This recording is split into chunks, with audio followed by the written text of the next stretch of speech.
This is my true story. I was a father named Bennett who gave everything to his family in our home in a quiet suburb outside Chicago, Illinois. I worked hard every day, saved every single dollar, and made sure they never went hungry or felt cold. I truly believed that when I became old, they would take care of me just as I had cared for them all those years. But I was completely wrong about that. On Christmas Eve, the very people I called my own drove me to a homeless shelter in downtown Chicago and abandoned me there like I was worthless trash. Before we continue, please subscribe to the channel and write in the comments what time it is where you are right now.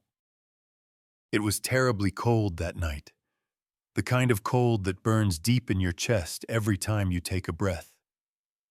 My son David told me they were taking me somewhere safe, and I trusted him completely. I even thought perhaps they had arranged a little surprise, maybe a nice dinner or a quiet church service. But the car stopped in front of a plain brick building with flickering fluorescent lights and a sign that said Chicago Community Shelter.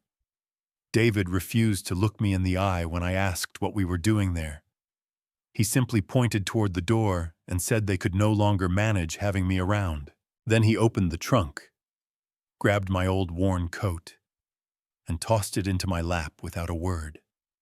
The air felt thick and heavy as I stepped out of the car slowly, clutching my small bag, still waiting for some explanation that would make sense. But no explanation came at all. Before I could even turn fully around, the car door slammed shut, and the headlights vanished into the darkness. I stood there completely alone on the sidewalk, my breath creating clouds in front of my face, the freezing wind slicing right through my thin jacket. A man standing at the shelter entrance just nodded at me and handed over a clipboard for signing in. No questions, no small talk, just routine.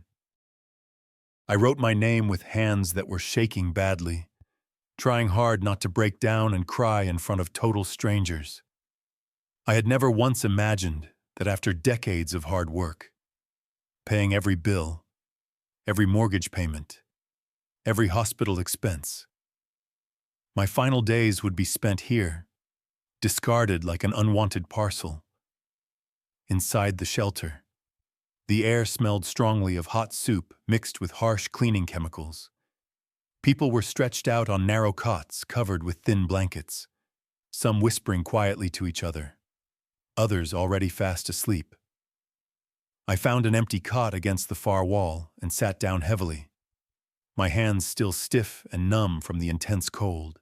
I desperately wanted to believe this was all some terrible misunderstanding, that maybe they would return for me first thing in the morning. But deep inside, I knew they would not come back. No family drops off a loved one at a shelter on Christmas Eve by simple accident.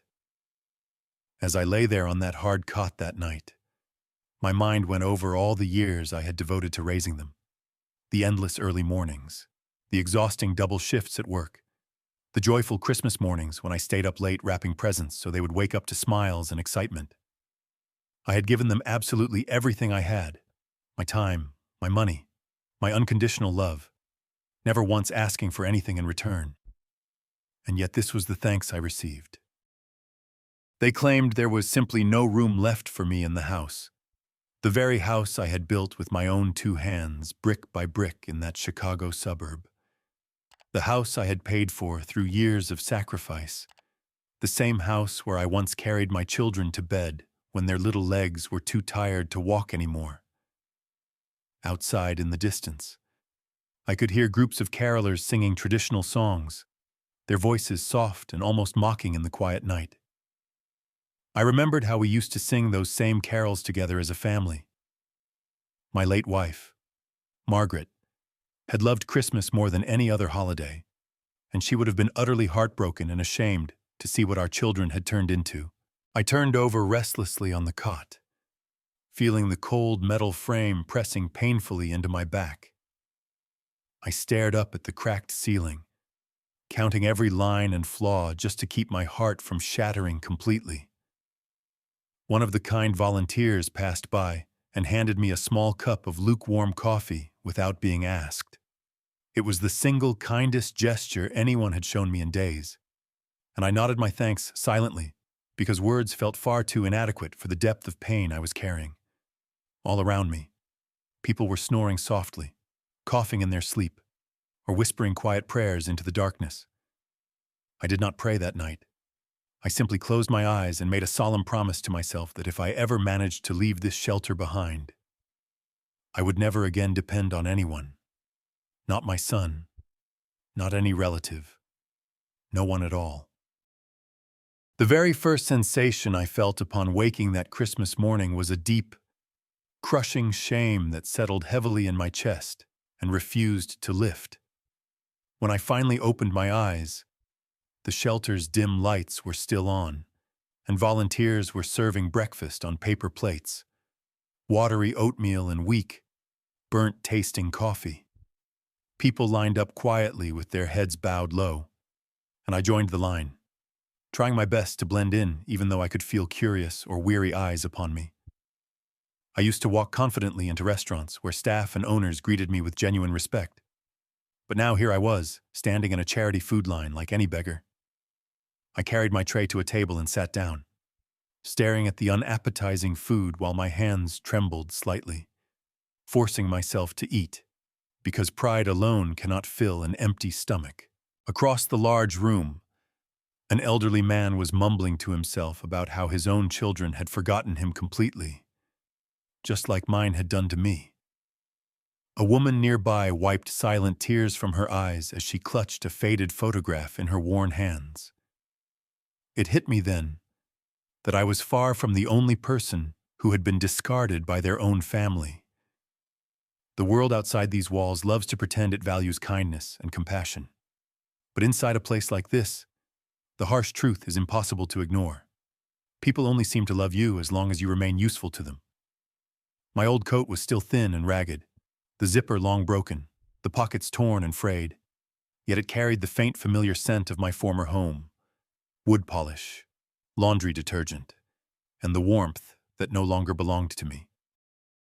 I rubbed my frozen hands together repeatedly, trying to generate some warmth, but it helped very little against the chill. I wanted to step outside for fresh air, but I had nowhere specific to go. The shelter rules were clear. You could leave during the day, but you could not return after dark unless you signed in all over again. Since I had no other place in the world, I stayed inside as much as possible. Looking out the frosted windows, I watched fresh snow falling gently to the ground. I could easily picture my family safe and warm inside my old house. David sitting comfortably by the fireplace, his wife Sarah smiling happily, the Christmas tree brightly lit in the corner as they opened presents and enjoyed a big holiday dinner, all while pretending I no longer existed. They were probably telling friends and neighbors that I was staying somewhere comfortable and well cared for. People like them always craft careful lies to keep their own image spotless. They would never admit they had dumped me at a shelter simply because I had become too slow or too much trouble in their eyes. They would never say they abandoned me on Christmas Eve with nothing more than a small bag and a pair of old, worn-out shoes. Later that afternoon, a group of cheerful volunteers arrived carrying boxes of donated winter coats and thick socks. One young woman smiled warmly at me and asked if I needed anything at all, and though I wanted to answer that I needed a home, I simply nodded and accepted what she offered. The donated coat was oversized by at least 2 sizes, but it was thick and genuinely warm, and that simple act of human kindness felt far greater than anything my own family had done for me in many years. It became clear to me then that complete strangers possessed more true compassion than the children I had raised from birth. After a basic dinner that evening, I returned to my assigned cot as the noise level in the large room began to rise. Some people were laughing together. Others played quiet games of cards, and a few shared stories about their lives. I did not join any of them. I simply lay there once more, staring upward at the cracked ceiling, listening to the distant echoes of so many broken lives and quiet pains. My entire world had collapsed in less than a single day, just 24 hours earlier. I had been sitting comfortably in my own home planning which gifts to buy for my grandchildren, Emily and Jacob. And now here I was, utterly invisible to the world. That is how quickly love can vanish when it is based only on convenience and not true devotion. Before finally attempting to sleep that night, I reached deep into my coat pocket and felt the crumpled lottery ticket I had purchased a few days earlier. It was nothing more than a quick-pick ticket, a small habit I had maintained for many years, not because I truly expected to win, but because it offered a brief moment of hope in an otherwise routine life. I held that ticket in my hand that night in the shelter, carefully studying the numbers printed on it. At that moment, it was just a worthless scrap of paper, something insignificant. Yet it remained mine alone, the only possession that had not been stripped away from me. I slipped it carefully back into my pocket, closed my tired eyes, and whispered quietly to myself that perhaps, just perhaps, tomorrow might bring some unexpected change. That night, a heavy pain began building slowly in my chest, not sharp, but pressing steadily downward, as if something invisible was weighing upon me. I could not decide if it was my heart giving out, or simply the crushing weight of their betrayal.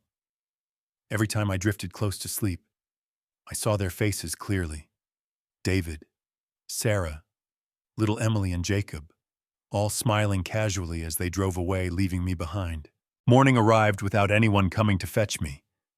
Just another gray and cold sunrise filtering through the shelter's dirty windows. I sat up very slowly on the cot, pulling my coat tighter around my shoulders, my hands swollen and stiff from the relentless cold. The coffee served that morning was thin and bitter as always, but I drank it gratefully anyway. My thoughts kept returning to Christmas mornings from long ago. The wonderful smell of fresh pancakes cooking, the joyful sound of ripping wrapping paper, the happy laughter that once filled every room of my house.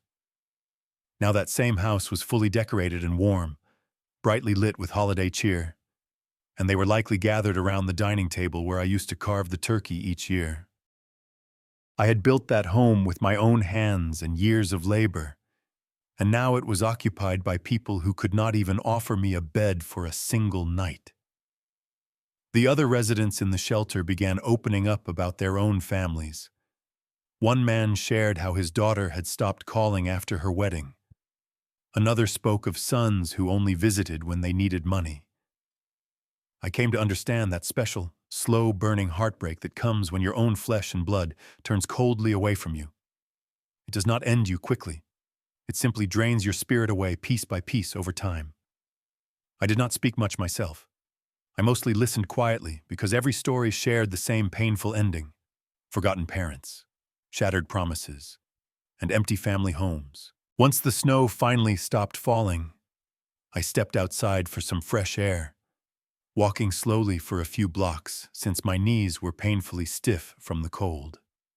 The streets of Chicago were unusually quiet that holiday morning. All the stores closed tight. Everyone tucked away inside, celebrating with loved ones. I passed by a familiar neighborhood bakery where I used to buy special cakes and treats for my children after long workdays. I stood there for a long while, staring through the window at the empty display cases, remembering how I would surprise them with sweets and watch their faces light up.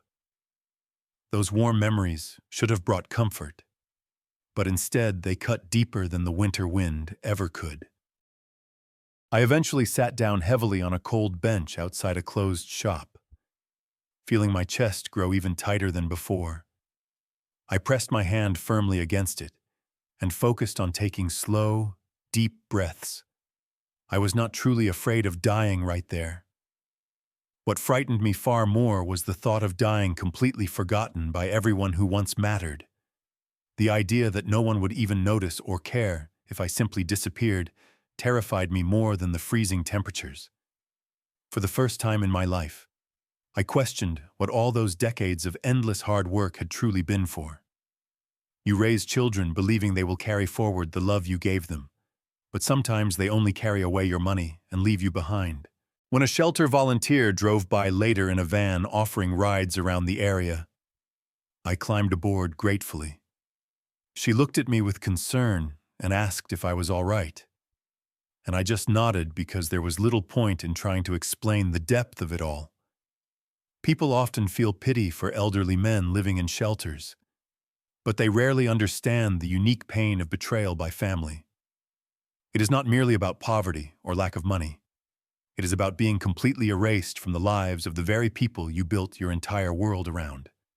Back inside the shelter that afternoon, I lay down again on my cot and pulled out the lottery ticket once more, carefully unfolding it to stare at the numbers.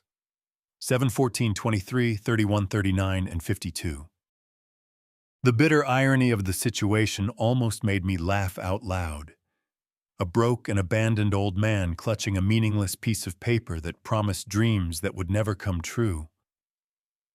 I no longer believed in luck or miracles, yet I still kept that ticket close to me.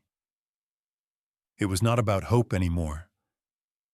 Perhaps it was simply a reminder that even the smallest, most unlikely things can sometimes change everything when you least expect it. I closed my eyes that second night in the shelter, thinking only one clear thought. I might have lost absolutely everything, but I was still alive and breathing. Tomorrow could still hold some kind of surprise for me after all.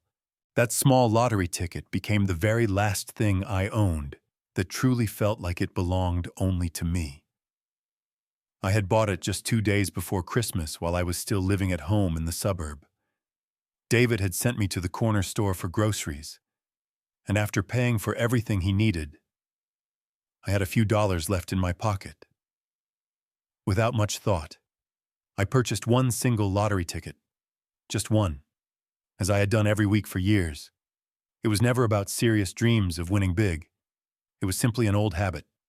Buy a ticket, check the numbers later, then toss it away after losing as usual. But for some reason, this particular time, I did not throw it out right away. I folded it neatly instead and tucked it safely into my coat pocket, then completely forgot about it until that desperate night in the shelter. When my fingers brushed against the thin paper while searching for warmth, it felt like touching a small piece of my former life, something personal and untouched by their rejection. I pulled it out slowly and examined the slightly smudged numbers once more under the dim shelter lights. I nearly crumpled it up and discarded it right then and there. But something deep inside stopped me. Maybe stubborn pride, maybe pure defiance, or maybe just the fact that I had nothing left to lose anymore. I slid it carefully back into my pocket and told myself I would check the numbers properly in the morning when I had better light. The other men sleeping nearby were talking quietly about plans to get back on their feet once the holidays ended. Some waiting for jobs to reopen, others still hoping distant family might reach out. I did not join their conversations because I had already accepted the painful truth that my own family would never call or come looking for me. But that little ticket seemed to burn a hole in my pocket all through the long night. It was never really about the potential money. It represented something far greater, a tiny chance, however slim, that my story was not yet over. When the shelter lights finally dimmed for the night, I lay awake in the darkness, listening to the wind howling outside and the soft snoring of strangers all around me. I thought about the life I once had, the constant noise of family, the laughter, the occasional arguments, the comforting smell of home-cooked dinners filling the air. Now all that remained was cold silence, and one small piece of paper that most likely meant absolutely nothing. Yet I could not bring myself to throw it away even then. I held it tightly in my palm as if it were something precious and alive. Very early the next morning, long before anyone else stirred, I made my way quietly to the old television set up in the shelter's dining hall. The small screen was flickering with static but tuned to the local Chicago morning news station. The air in the room smelled of burnt coffee and strong bleach from overnight cleaning.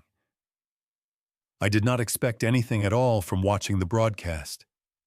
I just needed some distraction from my thoughts. I unfolded the ticket once again and looked closely at the numbers.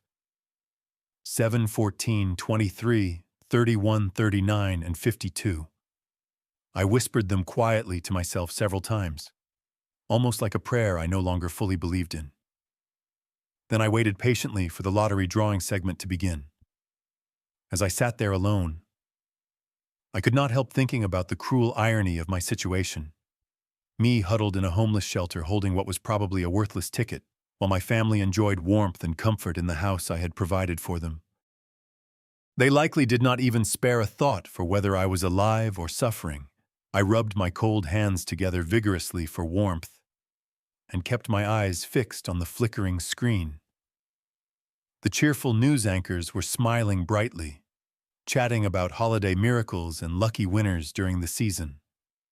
It all sounded so artificial and distant, almost like a cruel joke. But when the lottery segment finally started, my heart suddenly skipped a beat in my chest. They began announcing the winning numbers slowly, one by one. 7, 14, 23, 31, 39, 52. I blinked hard several times, then looked down at my ticket again in complete disbelief. Every single number matched perfectly. Not one was wrong. I was certain my tired eyes must be playing tricks on me in the dim light. I checked a second time, then a third, holding the ticket closer and shaking so badly the paper nearly tore in my fingers. It was no mistake. It was absolutely real. The ticket I had nearly thrown away multiple times, the one purchased with my very last few dollars, the one forgotten in my coat pocket, was the sole winning ticket worth $8 million. I did not jump up excitedly or shout out loud. I simply sat back down slowly in the plastic chair and let out a quiet, disbelieving laugh under my breath. It was not laughter born of pure joy, but rather from stunned shock and the profound realization that fate sometimes has its own mysterious way of delivering justice. When Christmas morning fully arrived, I woke expecting nothing different from the day before. The same stale coffee smell, the same shuffling footsteps, the same weary faces lining up for breakfast. But that old television in the dining hall was already turned on to the morning news, and I took a seat at one of the empty tables, still holding my crumpled ticket tightly. My hands were trembling badly from both the cold and growing excitement as I smoothed out the wrinkles on the ticket one final time. I had been ready to toss it away for good, thinking it was just another losing slip like all the thousands before it. The screen flashed with bright holiday graphics, and the anchors spoke warmly about Christmas miracles and unexpected good fortune. Then the lottery results segment began, and I nearly looked away out of habit. But something made me freeze in place as they read the winning numbers slowly and clearly. Each one matched mine exactly. 7, 14, 23, 31, 39, 52. My heart began pounding so loudly I could barely hear the announcer confirm the massive $8 million jackpot. I checked the ticket again and again, rubbing my eyes, leaning closer to the screen, holding the paper inches from my face. But there was no doubt anymore. It was completely real. Every number was a perfect match. The shelter room grew strangely quiet as I suddenly stood up, clutching the ticket tightly in both hands like it might vanish. A few people nearby turned to look at me curiously. I could not find my voice to speak. I could barely breathe properly. Tears began streaming down my face before I even registered the emotion. They were not tears of lingering sadness, but of pure, overwhelming disbelief. Just hours earlier, I had owned nothing in the world. No family, no home, no decent shoes. And now, in an instant, I held $8 million in my old coat pocket. It hardly felt real at all. more like some twisted dream or cosmic joke. The kind shelter staff immediately helped me contact the Illinois lottery office downtown. They verified every detail step by step over the phone. And though I kept expecting someone to announce a terrible error, every confirmation proved I was indeed the sole winner. The staff and residents began cheering loudly once the news sank in. Some clapped enthusiastically. One man patted my shoulder and called me that year's true Christmas miracle. I did not know quite what to say in response. I was still in shock. When I finally stepped out of the shelter that morning to head to the official lottery office, news cameras and reporters were already gathered outside waiting. Word had spread incredibly fast about the elderly man abandoned at a Chicago homeless shelter on Christmas Eve who became a multimillionaire overnight. They wanted photographs, interviews, reactions from everyone involved. I was still dressed in the same ragged clothes they had left me in, the torn coat and shoes with holes, but I walked with my head held high into that building. I did not need fancy clothes or polished appearances. The raw truth of my situation was more than enough. When the reporters asked how I felt in that moment, I did not speak about luck or chance at all. I told them plainly about being left behind at the shelter less than 12 hours before discovering I had won. The entire room fell silent as they recorded every word. My weathered face, my full name Bennett, and the complete details of my heartbreaking story. By the time I walked out holding the oversized ceremonial check, the entire state of Illinois knew exactly who I was and what had happened to me. People began calling me the ultimate Christmas miracle story. Some viewers even cried hearing the details. But I did not smile much for the cameras that day. I was still thinking about that slammed car door from the night before, the indifferent faces that had driven away into the darkness. They truly believed they had gotten rid of me for good. But fate clearly had very different plans. Camera flashes went off constantly as I left the lottery building, reporters shouting questions while strangers clapped and cheered in support. They wanted to know what I planned to do first. Some offered to buy me new clothes immediately. Others offered rides to luxury hotels. I politely declined every offer, because I was not ready for comfort or makeovers just yet. I wanted the entire world to see the raw truth of how I looked when my own family discarded me, because that was the real heart of the story, not a polished version. I wanted everyone to remember the torn coat that still smelled of shelter cots and the broken shoes with holes in the soles. When they asked if I had anyone special to call with the news, I simply said no. When they asked if I had any message for my family, I chose to say nothing at all. I did not need words. The cameras and headlines were already speaking volumes on my behalf. By midday, my face and story were broadcast on every television screen across Illinois and beyond. The abandoned elderly man now holding an $8 million check dominated the news cycle. Every photograph and video clip made the painful truth impossible to ignore. I was not the broken or pitiful one. They were the ones exposed. The shelter staff gathered to hug me goodbye, many with tears in their eyes. These people who had so little themselves were genuinely overjoyed for my turn of fortune. That outpouring of kindness from strangers struck me deeper than the money ever could. Complete strangers had shown me more real love in just hours than my family had in years. I took several photos with the staff and residents before leaving, and I promised sincerely that I would return one day, and I fully intended to keep that promise. Later that same day, once settled temporarily in a comfortable hotel room provided by the lottery officials, my new phone began ringing non-stop with unknown numbers, news channels, talk show producers, and financial advisors all wanting to speak with me. I eventually turned it off for some peace and sat quietly watching the evening news broadcasts. My photograph filled the screens nationwide with headlines reading, Chicago man abandoned by family on Christmas Eve discovers life-changing miracle the very next morning. Then came a live remote shot from my old neighborhood in the Chicago suburbs. The camera focused on the familiar driveway of the house they had taken from me. Standing visible in the window behind the reporter were David, Sarah, Emily, and Jacob, their faces pale and shocked, eyes wide as they watched my story unfold on their own television.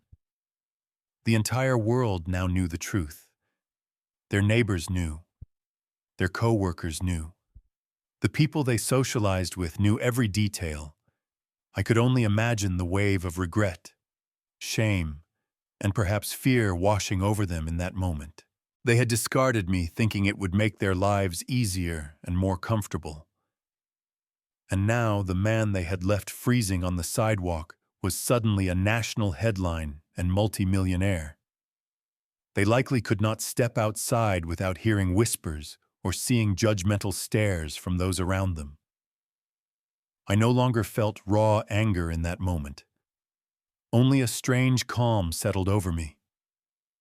Sometimes life balances the scales without any help from us at all. Later that night, as the phone continued ringing off the hook, I let every call from unknown numbers go straight to voicemail because I already knew exactly who was trying to reach me. I did not need to hear their voices to predict what they would say. Empty apologies, weak excuses, outright lies. But their words no longer held any power over me.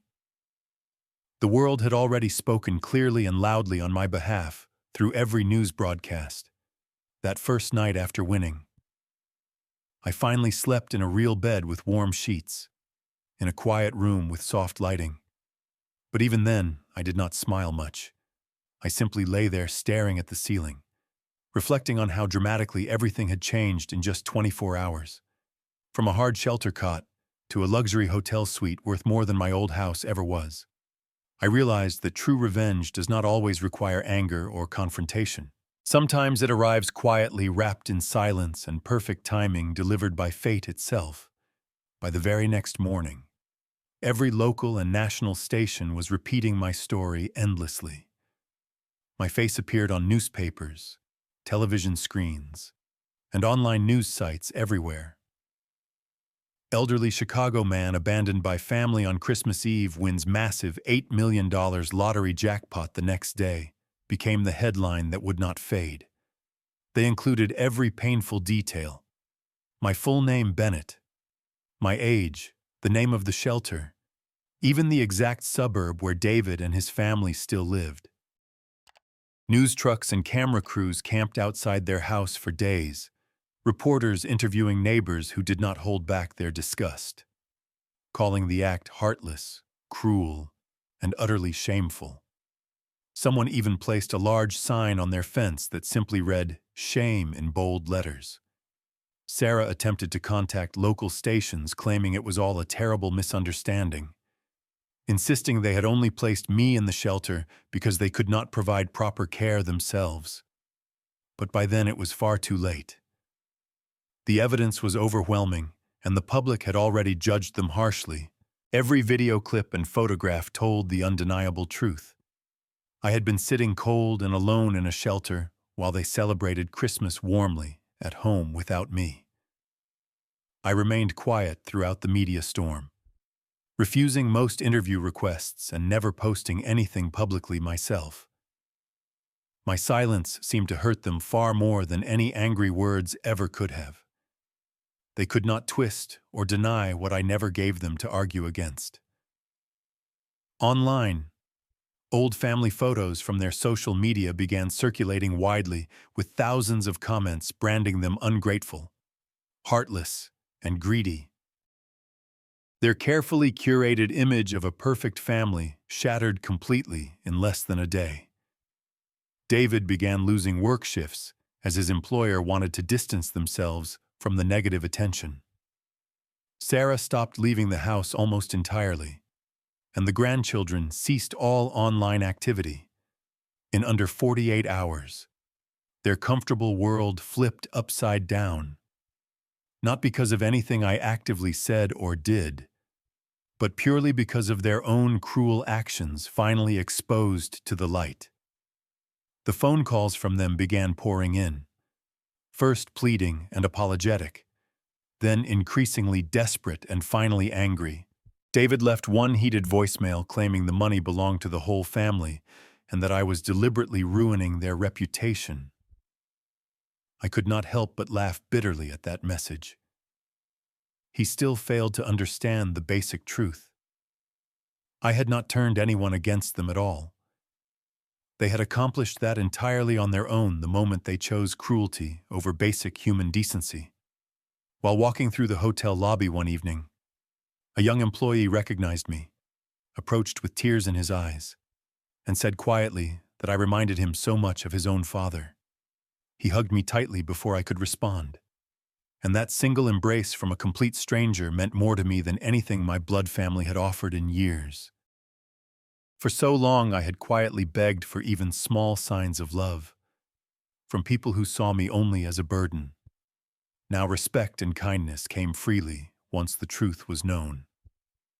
I turned off my phone permanently after that encounter because I no longer needed to hear another word from them. They had been given countless years of opportunities to show simple kindness, and instead chose to trade me away for their own convenience. And now that same convenience and comfort was the very first thing the world stripped from them in return. While they hid behind drawn curtains in growing isolation, I sat peacefully by my hotel window, watching fresh snow fall gently over the glowing Chicago city lights. I was not celebrating wildly or gloating. I felt no need to smile constantly. I was simply free at last from the pain they had caused. The heavy ache that once lived inside my chest had finally been replaced by a quiet, lasting peace. The silence that used to feel crushing and lonely now felt like genuine relief and healing. I knew without doubt that they would spend the rest of their lives regretting that one Christmas Eve decision. But life rarely offers second chances for deliberate cruelty. It offers consequences instead, clear and unavoidable. Their dramatic fall did not happen instantly. It unfolded slowly through wave after wave of public humiliation. The story spread rapidly across every news channel, website, and social media platform nationwide. People simply could not stop discussing the case of the family who abandoned their elderly father on Christmas Eve, only for him to win $8 million the very next day. At first, David's full name and address were kept private for legal reasons, but the internet is relentless and quickly uncovered everything. Old photos, work details, home address, all became public. His coworkers saw it, his boss saw it, clients saw it, and soon everyone in their community knew exactly who they were. David eventually stopped going to work altogether after the constant scrutiny became unbearable. His company issued a vague public statement distancing themselves from his personal actions. They never officially fired him, but shifts dried up completely until he quietly quit. Sarah attempted desperate damage control online by posting long explanations claiming the media had twisted everything and that no real harm was intended. But the public response was brutal and unforgiving. Commenters shared direct screenshots from my verified interviews, timelines, shelter records, and even police drop-off documentation proving every detail. The more she tried to defend their actions, the worse the backlash became until she finally deleted all their social media accounts. But the damage was permanent because screenshots and archives live forever online. Neighbors who once waved politely now deliberately crossed the street to avoid them. Other parents stopped allowing their children to play with Emily and Jacob. The family became known locally simply as that family, with whispers following them everywhere. Even major Chicago area papers ran editorials framing my story as a powerful modern lesson in instant karma. David began drinking heavily to cope with the stress. Sarah eventually moved out temporarily to stay with her parents across the state. The once lively house fell into heavy silence with mounting unpaid bills. With no steady income and dwindling savings, they began selling off possessions piece by piece. Furniture, jewelry, electronics, even the second family car. Reporters kept tabs and sent me occasional updates asking for comment. But I always declined because there was simply nothing left for me to say. Every desperate action they took was merely another direct consequence of that one heartless night. Eventually, the house itself, the very same one I had built brick by brick with years of sweat and sacrifice, went up for sale on the market. They tried to frame it as voluntary downsizing for a fresh start, but everyone in the suburb knew the real reason. Potential buyers stayed away in droves, many openly saying the home felt heavy or cursed by what had happened there. Perhaps it truly was cursed, not by the building itself, but by the greed and coldness that had taken root inside its walls. By the following spring, David and Sarah were forced to move into a small, run-down apartment on the other side of Chicago. No more big family dinners or holiday gatherings. No more visitors or social events. David took whatever part-time work he could find at a local hardware store. Sarah began cleaning offices late at night for minimal pay. It was never truly the loss of money that broke them completely. It was the total loss of respect and standing in their community. People no longer trusted them for anything. Even distant relatives began avoiding contact. They could not escape what they had done because the evidence was preserved everywhere online and in annual news reruns.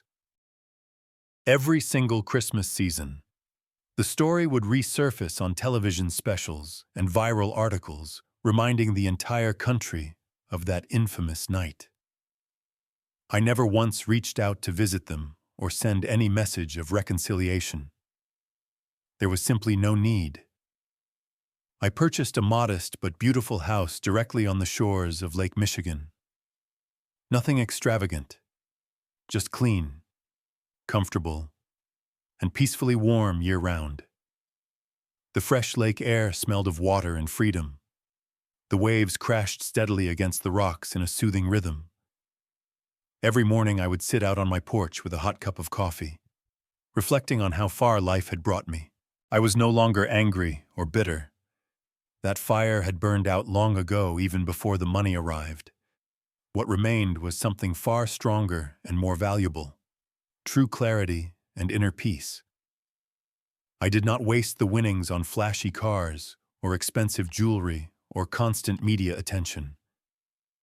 Instead, I focused on things that actually mattered and brought real meaning.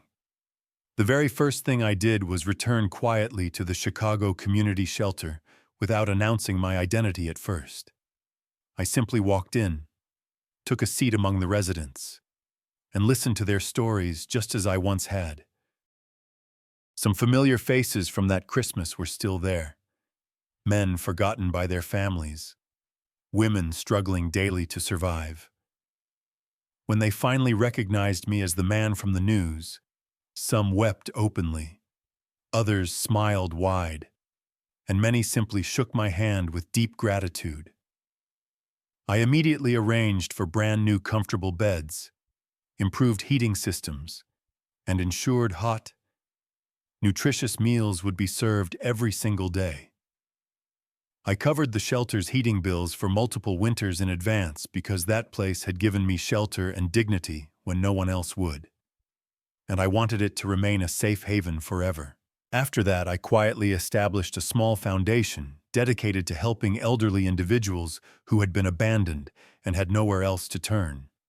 No grand announcements or press conferences, no cameras or speeches, just steady, meaningful support. I funded wheelchair ramps for homes, urgent roof repairs, and paid overdue hospital and medical bills for countless strangers in need. It did not make me any kind of hero. It simply restored my own sense of humanity that my family had nearly destroyed. Helping others in quiet ways gave back the pieces of myself they had tried so hard to take away. From time to time, my name would appear again in smaller news stories about anonymous large donations or community improvements around Illinois. My family surely saw those reports as well, perhaps watching from their cramped apartment across town. Maybe they quickly changed the channel whenever my face appeared. Or maybe they could not look away. Either way, it no longer mattered to me. I had moved beyond any desire for revenge long ago because they had already received the harshest punishment possible through their own actions and the lasting consequences. I chose to forgive them, but not because they ever asked for it or deserved it. I forgave quietly for my own sake so I could fully move forward.